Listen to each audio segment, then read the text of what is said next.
I want to tell you a story today about a woman named Rahab. Rahab is mentioned in Joshua 2 and in Joshua 6 and in a few other places in Scripture. Rahab does not have a reputable position or place in life. She's an outcast because she is a prostitute. She lives a life in a city called Jericho along the city wall, a city that the Israelites wanted to conquer so they could enter into the land of Canaan. So Joshua, the leader of the Israelites, sent in 2 spies to go throughout the city to see what the city had to offer and to see how they could possibly defeat the city. The spies were careful. They tried their hardest to blend in. They tried to investigate the city, and they tried to not be noticed, and they wanted to be able to leave, still breathing of course, to give their report to Joshua. But they were discovered. They were chased around the city of Jericho. They fled towards the wall where they met this girl, this woman named Rahab. Rahab said, "I'll keep you safe, but you got to go up on the wall and up on the roof of my house." While she had them on the roof of her house, she was asked where they were, but she had hid them, covered them up, and while they were hiding, I'm sure they began to wonder if their lives were not in danger. What would this woman do? What would this outcast woman do with 2 men whom she had really captured? But while they were hiding, Rahab had a plan, and she began to develop this plan and help them escape from the city of Jericho.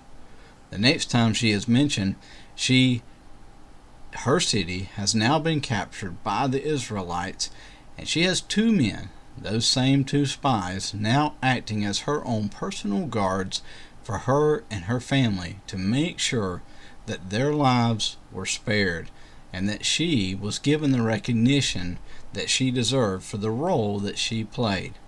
But you know what? Rahab is still labeled as an outcast. She goes on and she has a family.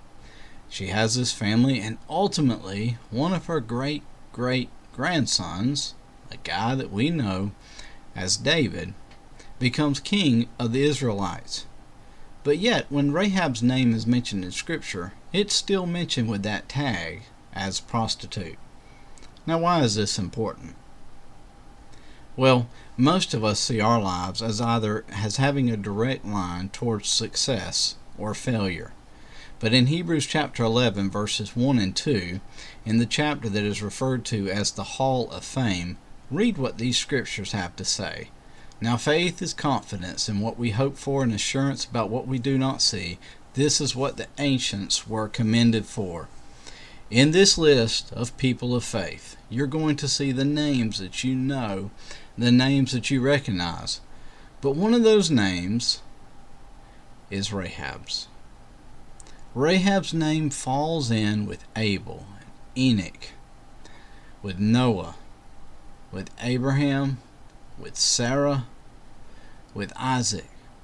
And as the list goes on, we find out that while the authors of Scripture and the historians of the Israelites remembered Rahab for her position and for her status as an outcast, that ultimately God's Spirit, working through the writer of Hebrews, reminded us of Rahab's true value, and that was in her faith.